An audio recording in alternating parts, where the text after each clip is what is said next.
welcome to another episode of And Action. It is Ricky Borba live from Sacramento, California. I've got Boba Fett behind me. I've got the Mandalorian behind me. I'm wearing my Boba Fett sweater. I've got my dog Chewie next to me. That could only mean one thing. We are going to talk a lot about Star Wars tonight. We are going to interview somebody who is very cool, super actor, been in so many movies and TV shows. You'll recognize his face. He is currently an ongoing character in the Mandalorian TV show. I don't know if you heard of that. It's the #1 streaming show in the world. It is my honor and pleasure to have to the show Dominic Pace. Welcome, Dominic. Hey, guys. How are you? Thanks for having me, and hello to all your listeners. You got it, buddy. We're matching Mando Tiki Cups here, buddy. Here's your bio that I'm going to read. At the start of every show, I read bios. Here we go. He's appeared in TV shows including Agents of S.H.I.E.L.D., Superstore, Veep, NCIS Los Angeles, Cold Case, and most recently as the Bounty Hunter Gekko in The Mandalorian. He's also made numerous film appearances including Megalodon, Birds of Prey, and Anonymous Killers. Dominic Pace, thank you. Thank you. What a ride. 25 years. And like I said, I've just been grateful for every opportunity there. And not to mention lifelong Star Wars fan and still feel like I need to pinch myself from this opportunity there. It is unbelievable. I can't imagine. We're going to talk a lot about Star Wars. I can't imagine what that's like. I cannot, to be on a Star Wars set. But before we get to that, looking at your IMDb, like you said, it goes back 25 years. I love to ask this question of all my actor guests. What is it about acting and telling story that drew you in from an early age? I was 16 years old. I started my high school musical, Grease, and the adrenaline rush was second to none. I love baseball. I still do. I was a pitcher. There was no better feeling than striking someone out. But I only tapped out probably about 79 to 80 miles per hour. So it gets to a certain point where you got to hang up the cleats. And being on stage and singing and dancing in front of all my high school classmates was just beyond belief. And I extended that through college, where I stayed for 1 year at Marist College, but started off Broadway in the mid-'90s and then studying at Bill Esper Studio. And the adrenaline rush just kept growing and growing, and it never stopped. I still have that same level of passion, same level of enthusiasm every day that I set foot on set, even if it's a 16-hour day. If you believe in what the project that you're part of, you feel like a kid again. And nothing makes me feel more alive than being in front of the camera in the most respectful and humble way. That's great. My mom, God rest her soul, I know she didn't invent this phrase, but she said it a lot. Ricky, if you do what you love for a living, you'll never work a day in your life. And when I'm on a film set, when I'm directing a film, I would be there 50 hours straight, no break. It doesn't matter. I love it that much.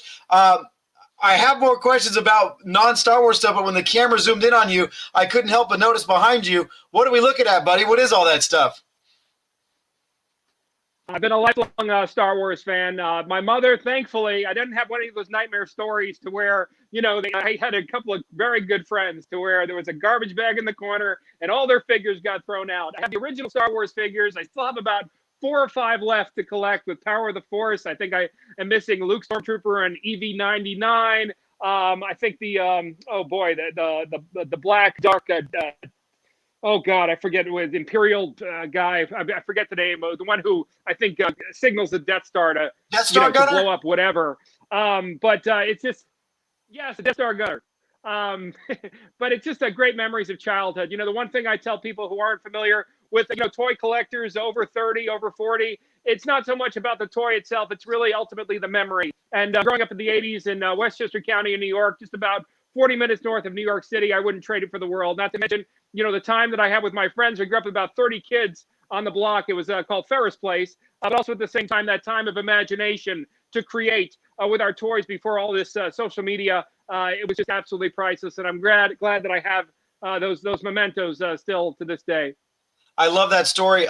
Somewhere behind me, I won't want to get up and get it. I have all of those characters that you have in a Ziploc bag. So that's probably going to make your heart hurt a little bit to see that, but they're displayed very cool. I like to display, this is my Boba Fett shrine. So we're getting way ahead of ourselves. Okay. I want to talk to you about acting more. So, you're on The Mandalorian. Your career is taking off. You are now a full-time employed actor who's able to make a living, all that stuff. I love talking about I don't want to call it the art, but I love talking about persevering, the intestinal fortitude it takes. This is a 25-year story. Yes, you just got on The Mandalorian last year, and people are like, oh, Dominic, overnight success. No way. So can you talk to the people watching this show about sticking to it, persevering, and not giving up on yourself? Oh, without question. Again, if it's in your blood, I think ultimately the one factor that you need to take in, no matter who you are, what walk of life you come from, is to understand that the business is not fair. But to have that motivate you, it really isn't so much sometimes booking roles. It's really the obstacles that you face on the way to your dream. Being too tall, I'm 6'4", where sometimes it works in my favor for a character like Gekko, or I guest starred on The District opposite Frankie Nelson. But more often than not, opposite Tom Cruise, Christian Slater, Michael Chiklis, I've had my heart broken a million different times. But it's just the learning experience, and also to understand that this town ultimately doesn't owe you anything. You have to get up and make it happen yourself. Inspired by so many different stories, namely the legends of Steven Spielberg, where he jumped off a Hollywood tram at Universal Studios and put his name on a Universal office. Steve Guttenberg, who used to schmooze with the security guard at Paramount day in and day out, until I think after a few years, they ended up giving him a little break. They gave him a few lines in a television show.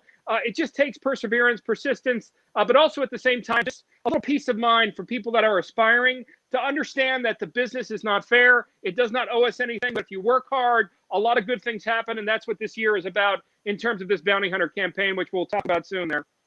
Yeah, I think this is a perfect time. Bex, can we show Dominic's reel, please? Let's watch some of the stuff he's been in. This thing wants to take us down. Fine. Let it. Because we are going to blow this thing apart. Because we are part of the greatest military in the history of the world. The United States military. Booyah! She said he comes out at 8 like clockwork. Am I shooting at you? How you lost your shooting privileges after that Indo and Van Nuys. So what, I make one little mistake and that's it? This one's too important for another little mistake. Well, if you don't show soon, I'm gonna burn down this whole hillside. It's burn up, not down. What? Well, sure, it's a nuance, but not really gonna light the place on fire, are you? Now I gotta deal with semantics, too. Shh, here he comes. No, ma'am, we were given orders to move him. I understand that, but we're gonna need a couple of hours. Okay, well, I'm sorry, Lieutenant, but we were given orders. You're a little out of your jurisdiction up here. A cinch, eh? I guess I'm losing my touch. There was a time when students used to tremble at the very thought of my exam. And now there's no holding back. For next week's test, I guess I'll have to up the ante, eh? No, I'm serious. Times are different. There's no respect anymore. And people, they lie, they steal, they cheat like there's no tomorrow. Except after one night of going out. Our whole world. Turns out the blonde's ex was the son of some high-ranking Russian mobster, and he was looking for us.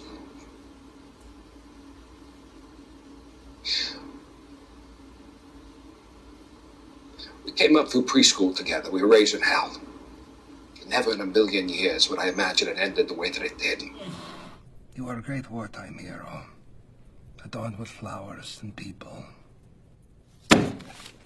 But now, you are nothing but an ant underneath my very boot. Oh, how the mighty have fallen. But what's in the secret chili recipe? Nothing this irresistible can be legal! He ain't gonna talk.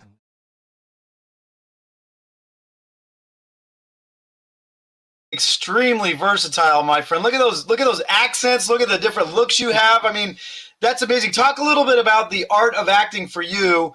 Some people are like, yeah, I think I'm going to play, you're 6'4", you look the part, you're going to play the tough guy, but there were some things in there where like, your character looked very deep and like, I wanted to know more about him. So talk about the art of acting and storytelling.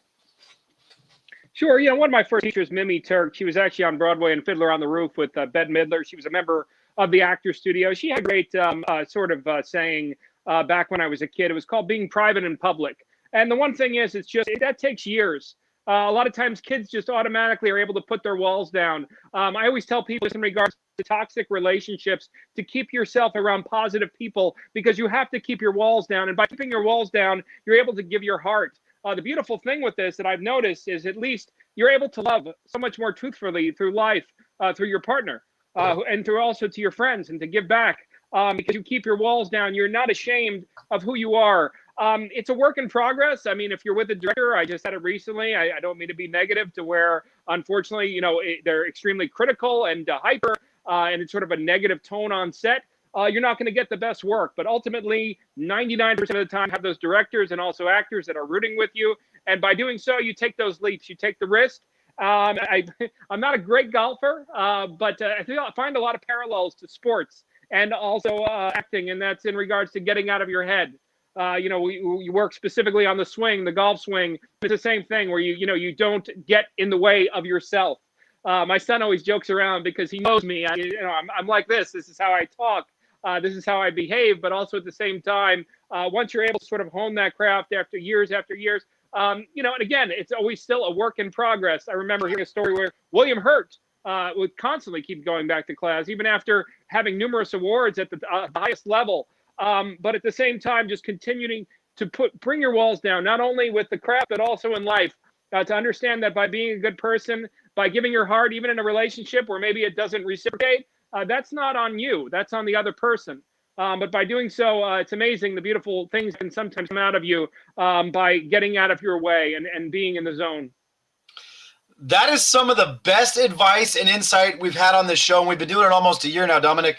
Thank you for that. There's a lot of people who watch this show on Facebook in Northern California that are trying to break into the business, and it's hard. You're right. It's not fair. And you were talking about earlier, I think I know where you were going. You were saying, you know, your heart was broken with Tom Cruise and Michael Chiklis, and you named somebody else. I think you were making the point that you're too tall because they're very short. It's not fair, but you've stuck with it, and you've put your heart in it, and that's what it takes. Like, I'm 43. My first two films ever at 42 were in theaters last year.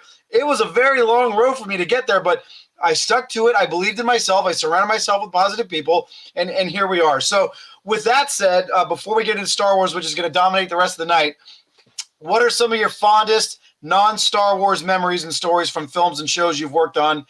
Anything that comes to mind? I think getting that major guest star is really important for any actor, you know, for the network television. It's one thing to do an independent film that is very gratifying, but when you get to walk onto the Paramount lot or onto the Fox lot and get to work with A-list actors, I think that is a beautiful moment for every actor, and you should cherish that. For me, it was opposite Gordon Clapp and Henry Simmons, my first guest star after 10 years of pursuing the business in 2003 on NYPD Blue. It meant so much. The other thing is, as a guy, and also for a lot of ladies out there as well, you know, we used to play in the backyard. We used to play Cowboys and Indians, and we used to fight and wrestle and, you know, sort of create these sort of scenarios of action scenes similar to a Schwarzenegger and Stallone movie. I had the privilege of being a part of Prison Break, and I was with the A-list cast to be able to be squibbed up, to race in a Range Rover, you know, going 70 miles an hour on an airport runway, and get into this heavy action scene meant so much. And of course, without question, the whole reason I got into the business was George Lucas, Spielberg, Robert Zemeckis, James Cameron, you name it. From the 1980s, even Joe Dante, and being on the set of Mandalorian was second to none there. So here we are. We're talking about it now. We're into Star Wars. In doing my research, you tell a story about growing up with a single mother. Your mother was a single mom, and money was tight, and she bought you your first play set.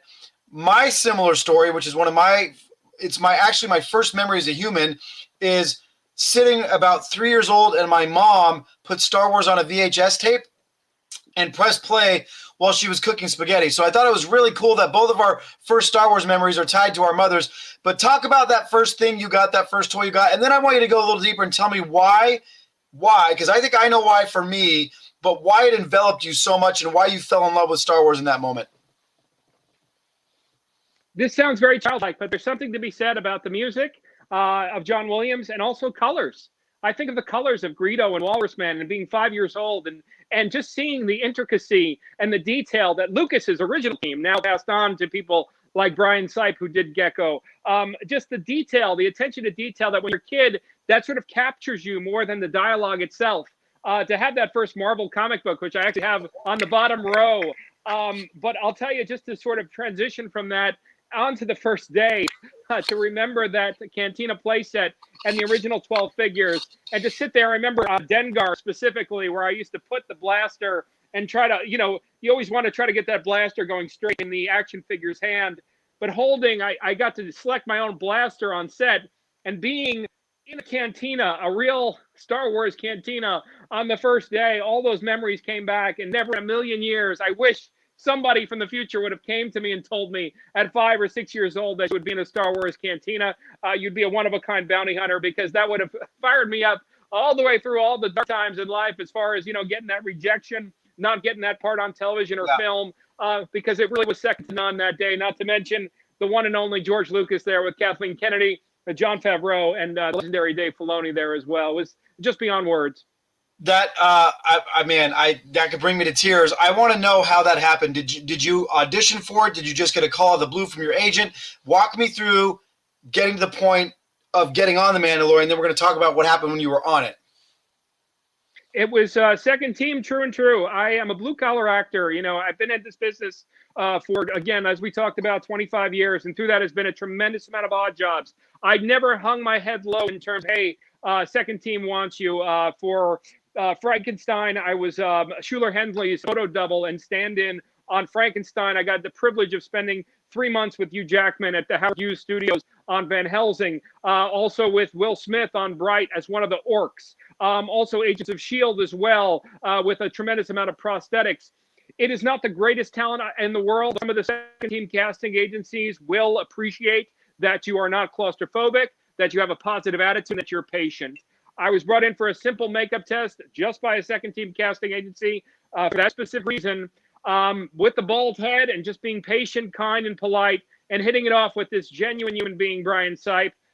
He would not tell me what the project was. I coincidentally enough, we did talk about our love of Star Wars, our love of sci-fi. I was just told that I was being tested for a possible TV series, which I was on the impression was going to be another Marvel spinoff, number 526. And I actually had a little break in between. Brian had to go do something. So the assistant said he would like to take me around the studio just to show me. So I'm looking in this studio. It's in North Hollywood, I believe, or it was in Northridge. I forget specifically.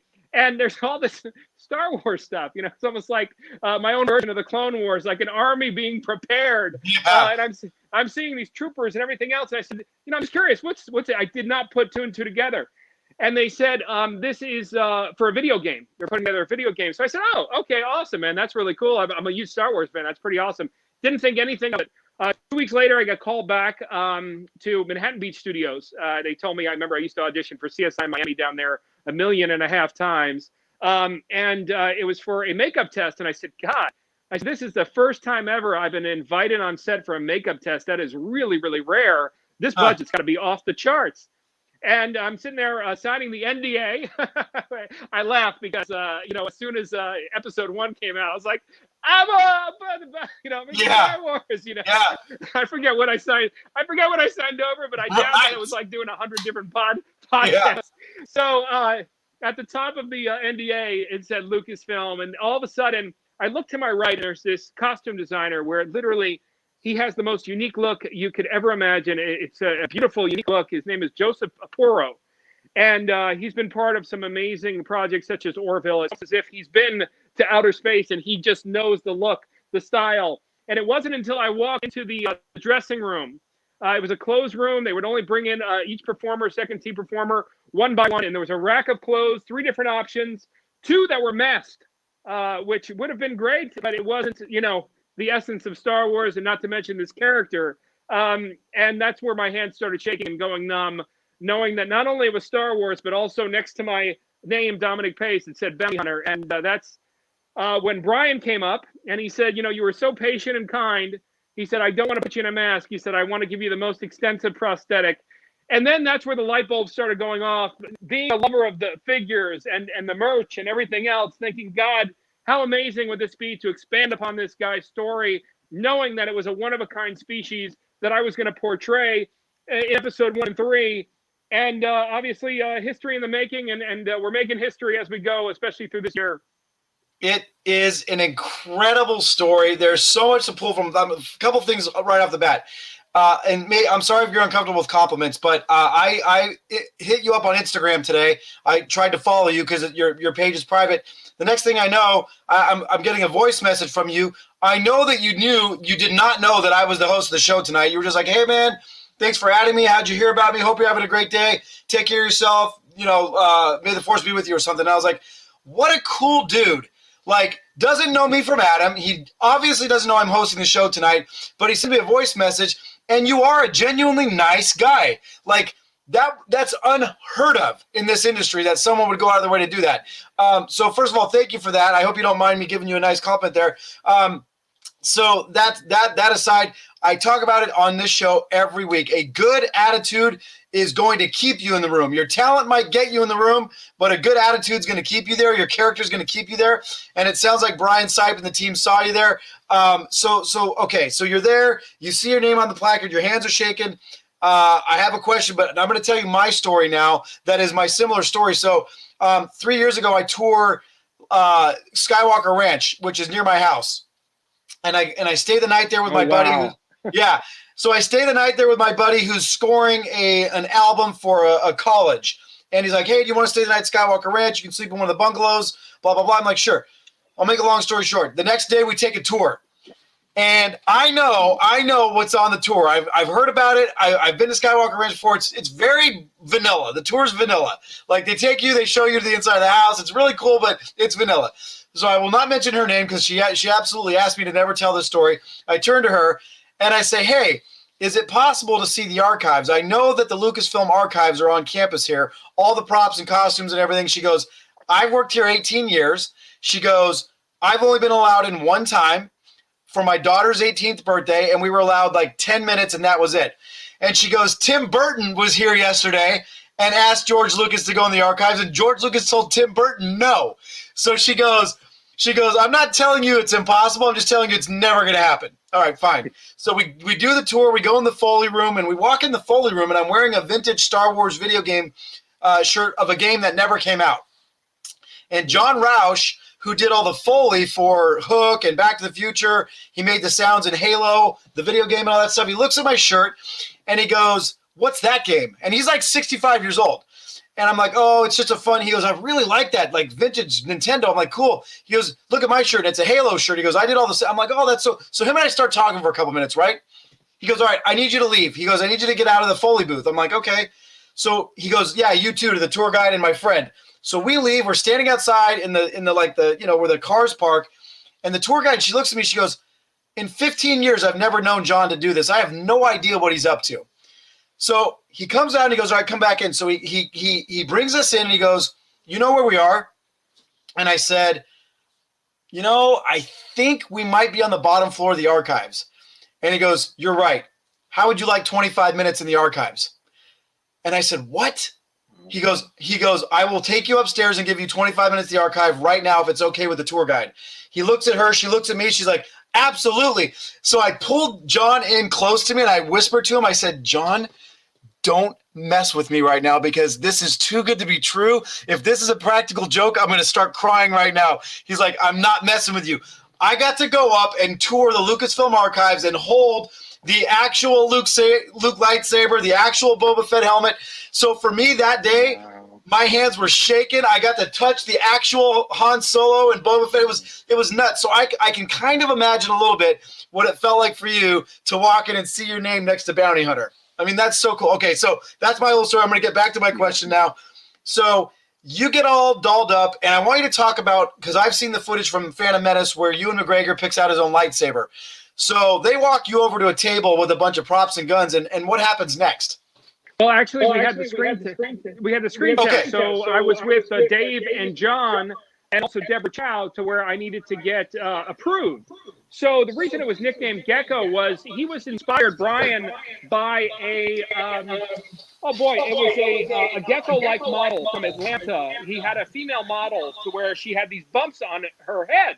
So I obviously respected, my position, everything else, but I just politely suggested to Brian if we could turn those bumps. I said, I don't know if you've ever seen Little Nicky. I said, as much as this is, a Gekko-like bounty hunter, I said, I just think with a bounty hunter, it would be less diplomat, like, with the bumps, like a a really weird looking alien. I said, and more just kind of deviant in certain ways. If you can maybe, I don't know if I suggested a Zabrak kind of a look. And thank God by Monday morning, he indented the two bumps to make 4 horns. And that's where you kind of have this one-of-a-kind species there that sort of grabbed the fan base's attention to a certain extent. We had such an amazing tour last year to support small business. But again, it was just an amazing experience. Dave and John are about as cool as the other side of the pillow. And the 2 weeks of experience, Deborah Chow as well, for those eagerly anticipating Kenobi, I can assure you it's in really amazing hands.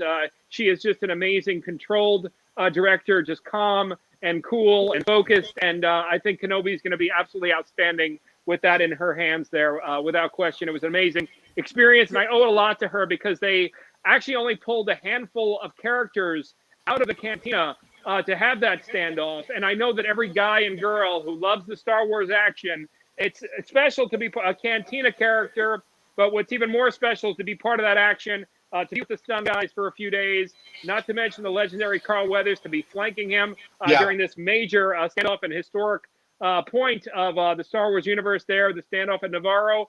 So it was just absolutely amazing, and hopefully the makings of, I don't want to say so much Boba, but who knows, maybe a Zuckus or a Forlom in the near future for Gekko there, I think in one way or another.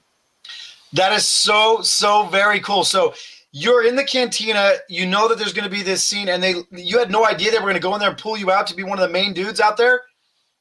No, it's old school chorus line. We had to do a lineup for Deborah Chow on her final day, and we were not promised the following week. But because Brian did so much extensive work to myself and a couple of the characters, they're the ones that we got pulled with, along with the very talented, a dear friend of mine, Chris Bartlett, who plays Zero, and also other characters, droid characters throughout the Star Wars universe.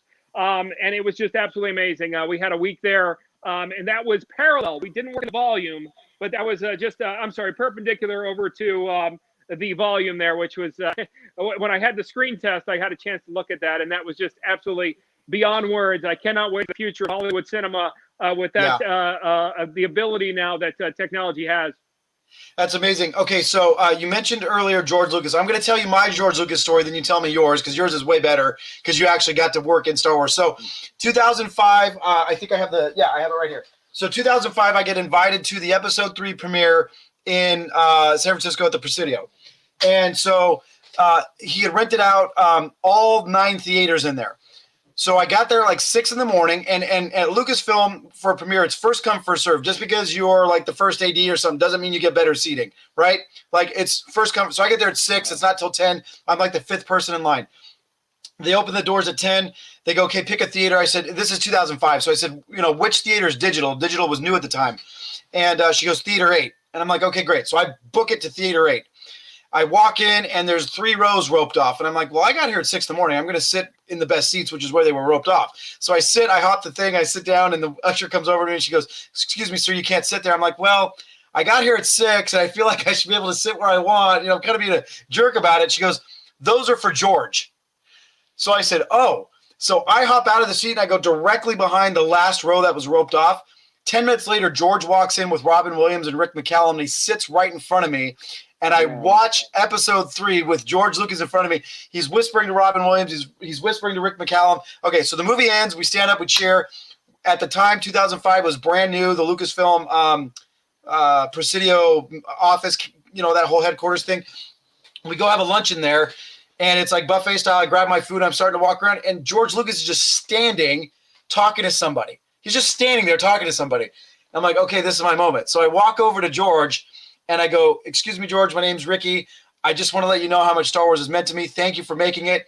And he goes, no problem, Ricky. Believe it or not, it means even more to me. And he stuck his hand out, and I shook his hand, and it was the best. And it is nothing in comparison to the story you have. Tell me about your story about going on set with George there, and you're in it.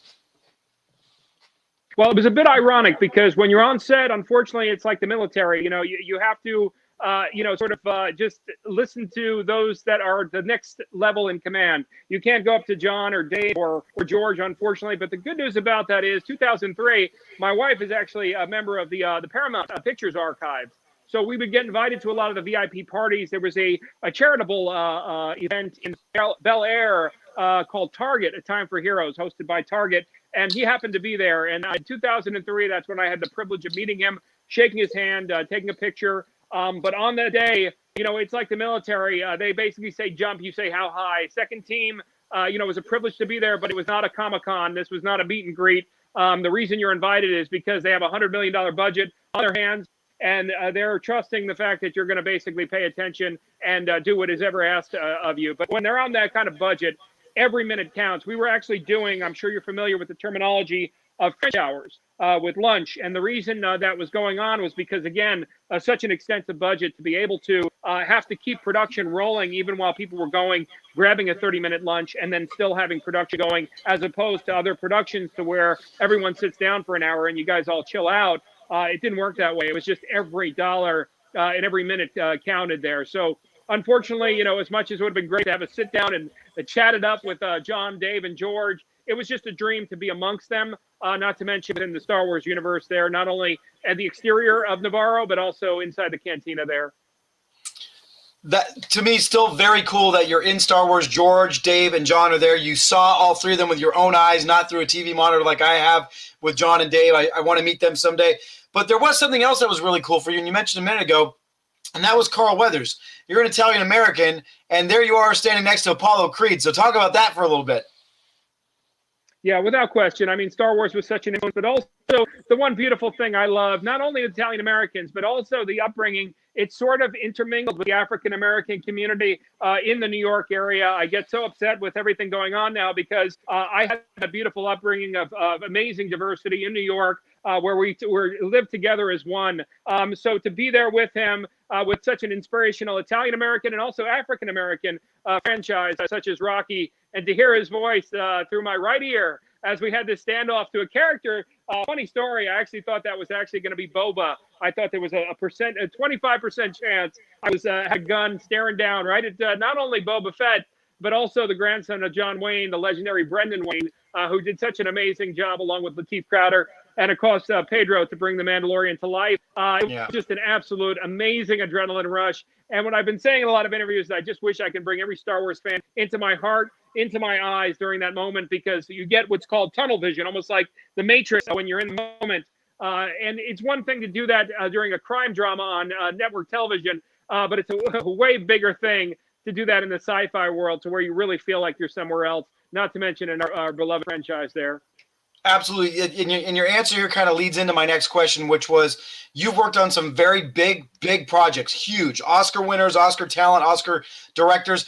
My question is, was it any more nerve-wracking or what, I want to get the word right that I wrote down, intimidating because it was Star Wars? You have 25 years behind you, all that stuff. You've worked with the best of the best. Was it any more intimidating or nerve-wracking because you knew it was Star Wars? Well, I think what was going on was, some people asked, did you really genuinely enjoy the moment? The wheels were churning because here you have this, again, being a collector myself and understanding the Star Wars fan base, to understand how every character, every unique character is special. The wheels just started churning and the light bulb went off in terms of understanding what an immense opportunity this could turn out to be.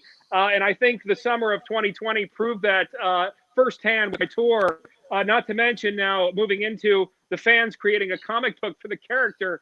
That was really what was going on as well, was just understanding that the potential of possibly having a recurring, the potential of this maybe, I don't have to wait 40 years, like Boba, to where maybe within a couple of years, Gekko starts getting a little bit more attention, not only through live action, but also the comics, through the action figures, through the video games, through the animation. So there was a lot churning on for me, just with my background as a professional actor, and also the potential campaign, which we've embarked upon over the past, it must be 18 months now.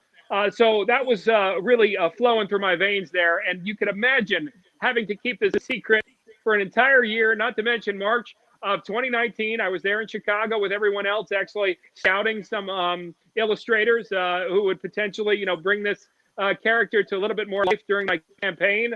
But all through all of that, being amongst all the fans and not being able to say a word even at Comic-Con, meeting, our mutual friend there, Bex, to where I went down and donated some stuff to the 501st Legion, even before I can even announce it.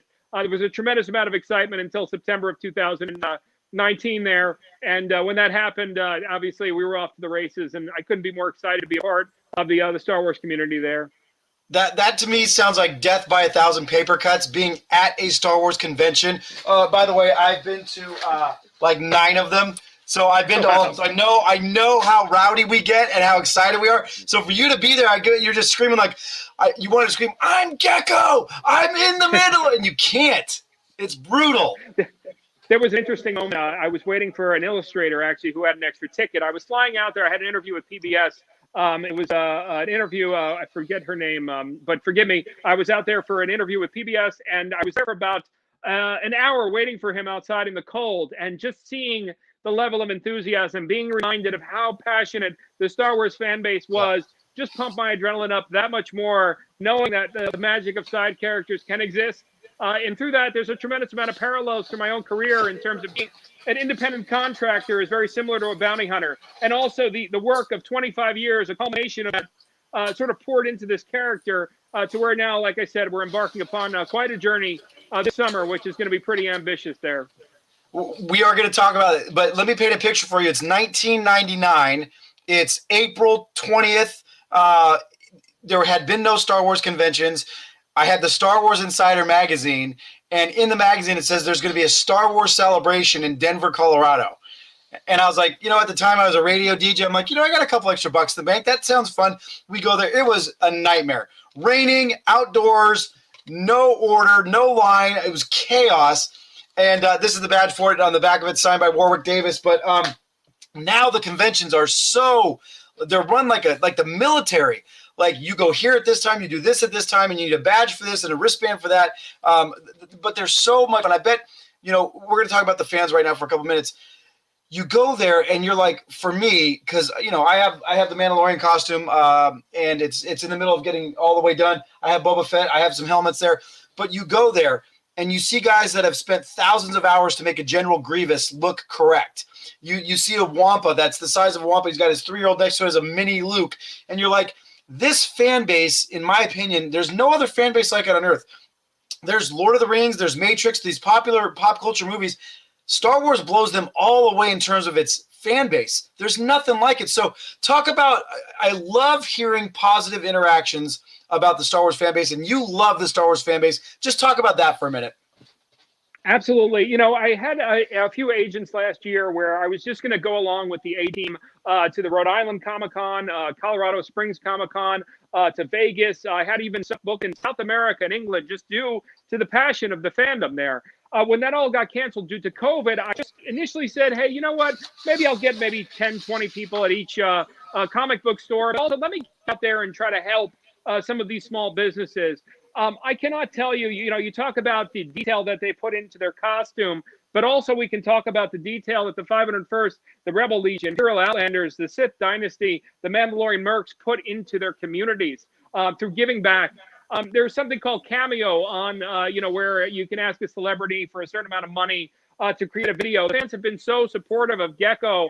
Even with my appearances, I don't charge for selfies, and I don't charge for personalized videos for that reason of their passion and their support that they've given me, but also they pay forward to their communities as well. I just can't tell you how amazed I was.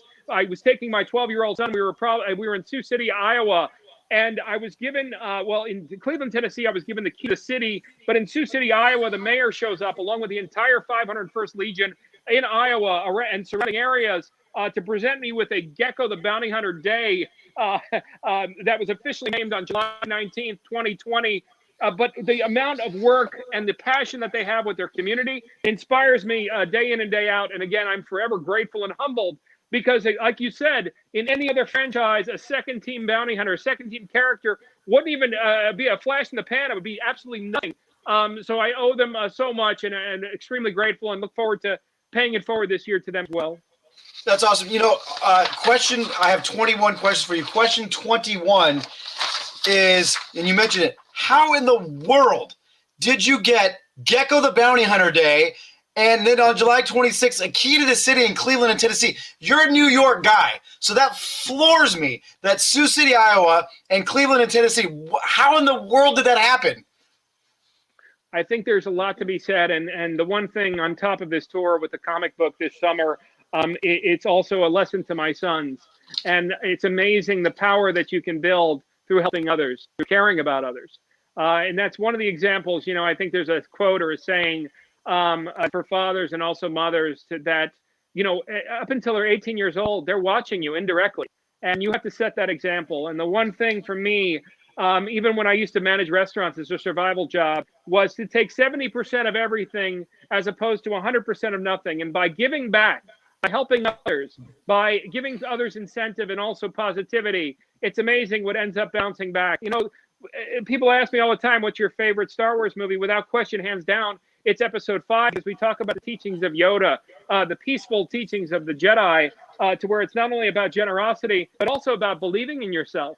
The fact that we now, somebody approached me in Chicago to possibly do a documentary. And I said, well, let me wait and see what Disney says after so many years and see how this materializes.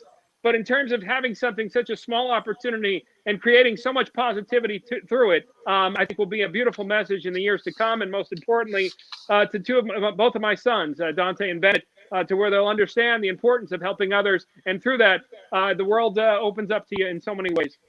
Okay, so I am so glad. It's almost like you and I did a pre-interview, but we didn't. So I said question 21 was about what we just talked about, the keys of the city. Question 20, in doing my I do a lot of research on our guests. I have to say some things when I'm doing research stick out to me. And one of the things that sticks out to me about you, Dominic, is that you're an awesome father. So I can tell by your social media, by the way you spoke to me when you called me today, how you carry yourself, that you're an incredible father. So one of the things we do on this show is I go through someone's Instagram and I get their first Instagram post ever and we talk about it. So having said that, Bex, go ahead and show Dominic's first Instagram photo ever from 2013. There you are. I'm assuming that's your son.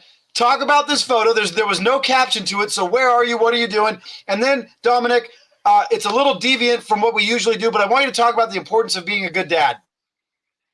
Yeah, that was actually an emotional day. I was at the time I had a survival job managing a restaurant to where my district manager passed away that day, and he had an amazing son who was actually my bartender.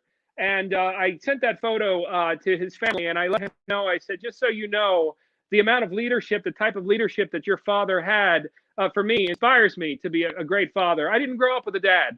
It wasn't his fault. He was just, my mother was an alpha like you wouldn't believe. And he just wasn't ready. He was fresh off the boat from Italy. He still wanted to sow his oats, and he was a great man. He still is.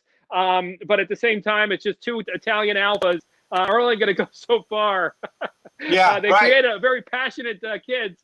But at the same time, understanding what I missed out on and being so inspired by my grandfather who filled in going through World War II and the Depression and the CCCs, through all the negativity that he went through the 20s and 30s and 40s in order to just survive and to be a positive influence to me, gave me no excuse coming through Generation X in this country to understand how grateful we should be and how spoiled we are and how entitled we are in certain ways, especially in today's society. So the last thing that we can do is to pay it forward to our kids. I did a play in 2002 with the Actors Studio. It was written by Yael Yudof, who was a successful screenwriter. And it was with Salome Jens and actually Bruno Kirby's father, who just recently passed away last week. And there was one line that I'll never forget, and it was referring to a bird and also the baby bird, in that you can only touch the baby bird when they're young. And this is true. You can only touch them when they're young. I can feel it already with my 15-year-old son. Once they become 18, that's it. So the one beautiful thing about this year is taking them on this tour so they understand the meaning of hard work and dedication, and also helping others, the passion to be a positive member of your community, not only throughout Star Wars, but also your local community. And then at the end of the day, when they're 18 years old, they're on their own. So it was a culmination of not growing up with a dad, but also the inspirations around me, specifically my grandfather, as well as inspirations of coaches, teachers, and parents from Westchester County, and also how grateful I am to be able to have an occupation to do what I love.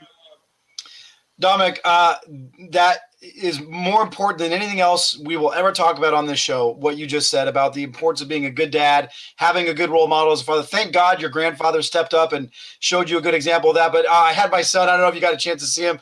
I have 5 kids. My son was just hanging out. I wanted him to say hi to you. But one of the things I love about this industry as well is bringing my kids on set. And they couldn't care less who's in my films. Like Oscar nominated, it doesn't matter. Who cares? But it's a career where you can bring your kid and you're like, hey, want to hang out? Want to watch dad work? Let's do it. And, one of my questions about what you just said was, you talked about bringing your kids on the tour with you, but were your boys ever able to go on set with you? I know you only did 2 episodes, but did you have enough clout to say, hey, I'm bringing my boys?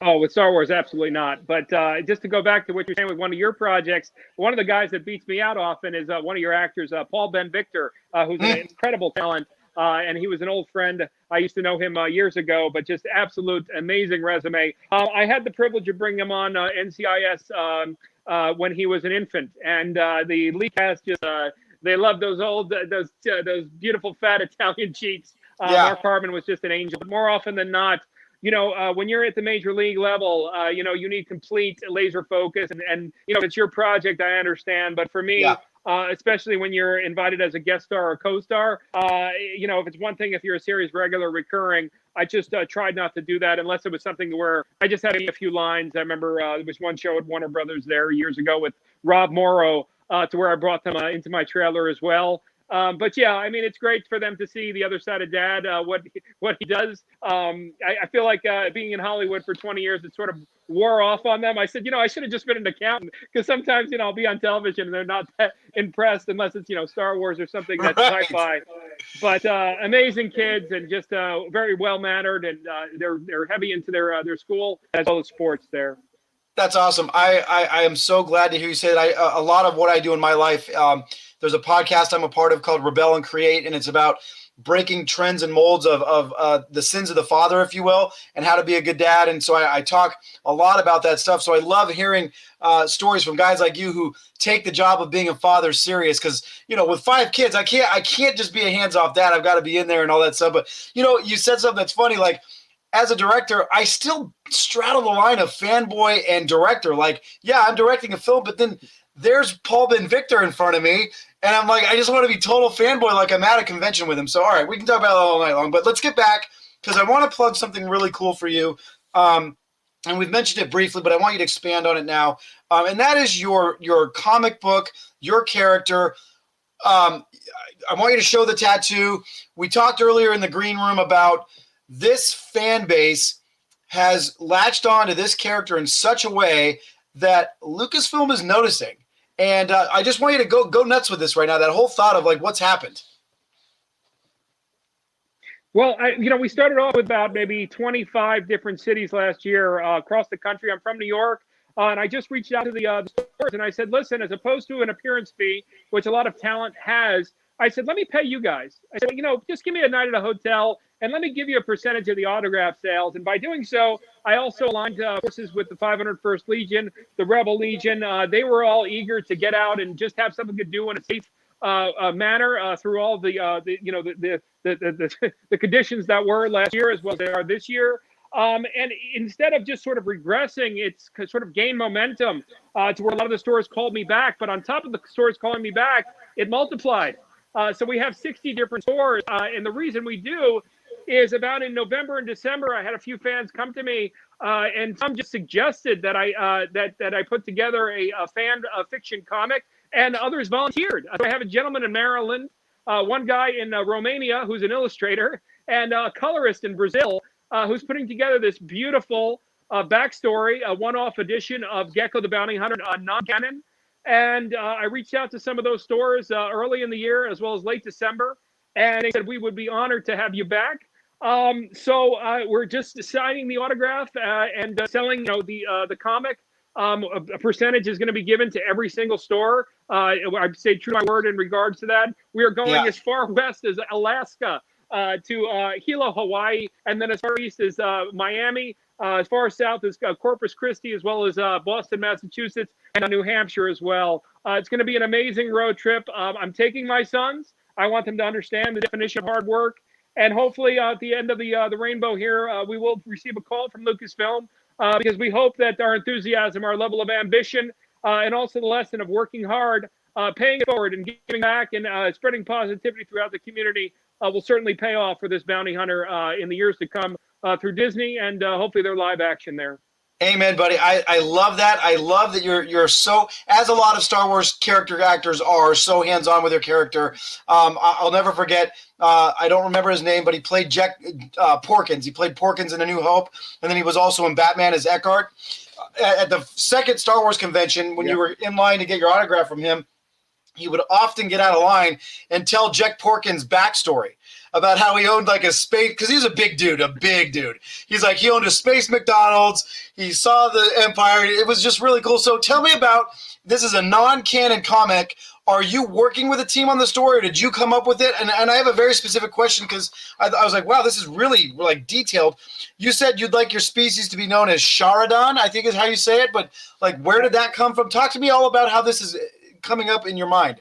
They're a passionate fan, just a huge Star Wars fan, a contributor to the Star Wars community. His name is J.P. Faust from Maryland, and I just let him run with it. That was actually his suggestion of Sheridan. He had so many different ideas. There's a gentleman by the name of Kevin, forgive me, I forget his last name, but he's from Denver, who came up with the spaceship. Who said, Gekko, it wouldn't be so much a clear Queen Amidala, crystal clear Wonder Woman-like ship. It would be something rickety and rackety. And he had some inspiration from Kylo Ren's ship to also the shuttle Tiberius, as well as some kind of a big barge underneath the ship. This takes place after Navarro. He does survive, and it takes place on his way going back to his mother planet, where he gets involved in some bounty dealings of in his own little group there. So I hope the fans will really enjoy it. And again, it's sort of a way to give back to the communities as well, and also sort of establish a little bit more of his backstory. Talking about Porkins, I think, not only with Gekko's backstory, but I always thought that there would be a great sort of, a kid that got picked on and finally got a chance to be the hero of the rebellion there for a moment. I thought it would be a beautiful, with all these little spin-offs of Rogue One, to where literally to do a Porkins, a Star Wars story, I think would be absolutely brilliant with somebody like, say, Jonah Hill or something like that, to where, it's the kid who always never really was a popular one, but finally for once in his life got to play hero, almost like a Rudy Rudiger there would be pretty fascinating there. There's like 63 new Star Wars spin-off shows. Why not make a Porkins? I can see the logo, Star Wars, Porkins. Maybe he meets Gekko. Maybe it's Gekko's favorite place to eat. Gekko goes there and, picks up a space burger. So we're going to show your tour video. Then we're going to talk about how people can get more involved. So, Bex, go ahead and roll it.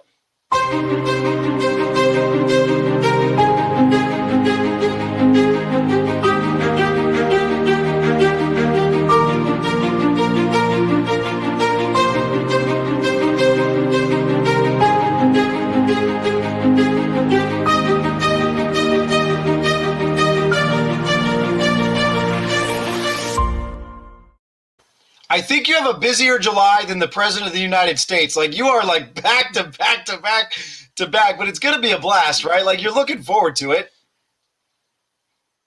Yeah, without question. I love people. I love road trips. Also, we managed to raise some money for the Make-A-Wish Foundation last year, along with the Peter Mayhew Foundation, as well as the Aflac Cancer Research Fund. I've been working close with the CEOs of the 501st. We're going to try to help others along the way, as well as probably one of the most unique, ambitious Star Wars stories you can imagine, of a father taking his two sons and also perhaps a major bounty hunter in the making through that. And hopefully everyone will be there, be part of history. And I really look forward to seeing everybody. As I mentioned, I don't charge for selfies. The autograph is only $25 to $30. So I try to be as generous as I can with the fan base, and just in return, just appreciate everyone's support as I come through everyone's city there. Really looking forward to it. That's great. So I'm gonna get murdered if I don't ask this question by the fans. Like, why didn't you ask him that? What's next for Gekko? Like, do they call you and say, hey, keep yourself available for dates? Or like, do you know as the actor? Like, how does that work for you and the character? I've been in touch with Ryan Sipe. At the end of the day, Jeffrey Tambor, not so much with his personal life, but he had a great piece of acting advice. And this happened to be applied to an audition. But he said, if I were given the opportunity, this is how I would do it. So it's the same thing in regards to Gekko and also this campaign with the comic, also with just sort of being an ambassador. If I were given the opportunity to be a part of the Star Wars universe on more of a lengthier scale, this is how I would go about it. So coincidentally, this is actually, I think, the opportunity to audition in the most indirect way, but also very direct as far as gain that fandom in showing our passion, our enthusiasm, and also what a great contribution. What a great addition we'd be to some of the future live actions there. So very excited, very ambitious, but this in a way is our Jeffrey Tambor. This is how I would do it. And hopefully, God willing, come August, we'll be getting that phone call, maybe even sooner, come April there. I love it. Dominic, this has, for me, been one of my highlights, interviewing you, just talking Star Wars. I mean, we probably nerded out so hard that we lost half our audience, but I don't even care. Like, it's amazing. So, like I said, we got about 30 seconds to a minute left, so I want to leave the last statement to you. I try to close every show this way, and we did talk about it earlier, but what can you say to our audience who are trying to become mainstays in acting or producing or writing and directing? Just talk a little bit more about sticking to your guns, seeing through the hard times, and following your dreams. It's very much just that, to actually understand that we all are going through some periods to where we don't see the light at the end of the tunnel, but to keep treading. I think this Gekko campaign is the perfect example. I don't know what's going to be on the other side, but each and every day I'm going to commit, just like you would with your work, just like you would with your submissions, or with staying in touch with your agents, where you don't have a clear ending or the clear, a concise a final chapter to your story. But at the same time, if you keep your feet moving, just like our coaches used to tell us during football practice, it's amazing how many beautiful things come out of that. And I'm confident, not only with my own dreams, but also with your own dreams as well, that good things will happen. Awesome. Beautifully said. People are wondering, what's with the sweater? Anonymous Killers is your new movie coming out. That's when is that coming out? I'm sorry. Maybe it already is. It already came out. I think it's got 3 to 4 stars there on Amazon. As far as Romero Starinelli, it's a great sociological thriller. Obviously, a lot of social issues going on in our country, also dealing with the criminal justice system. A.R. Hilton, who's the director, African-American from my neck of the woods in New York. He spent 18 years in prison. And just talks about the social structure. Some of us, that be minority, Italian-American, that are African-American, feminism, those that might have, some level of mental illness, to where sometimes the system, the chips are stacked against us, and some of us have to do what we have to do in order to get by. But it brings up a lot of tremendous amounts of conversation in regards to these very delicate issues that we're dealing with today in our country. Anonymous Killers on Amazon right now. And then come March, I'll have a supporting role in a film with an all-star cast. It's called My True Fairy Tale, and you can look for that probably on Hulu, as well as theatrical distribution to about 22 different theaters throughout the United States there. Fantastic. Dominic, thank you. The last thing we're going to see on the show is the tat. Show us the tat, and we're out of here, buddy. All right, awesome. And then Gekko the Bounty Hunter .com is going to be the website that you go there to he is. For the comic there. My man, Dominic Pace, thank you for being here. Absolutely. Thank you for having me, and wishing all your listeners all the best there. Thank you.